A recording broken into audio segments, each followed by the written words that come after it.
Ang tao kahit walang pinag-aralan, pero marunong makisama at rumespeto, ay daig pa ang edukado at matalino.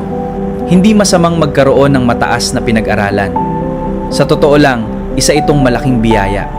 Pero tandaan mo, walang saysay ang talino kung wala ka namang respeto sa kapwa mo. Walang halaga ang diploma kung ginagamit mo para maliitin ang ibang tao.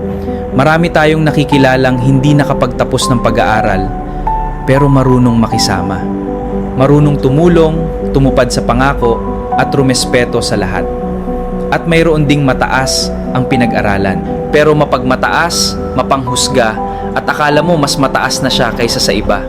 Palagi mong tandaan, ang edukasyon ay natututunan sa paaralan, pero ang mabuting ugali ay nagsisimula sa tahanan at makikita sa araw-araw mong pakikitungo sa kapwa.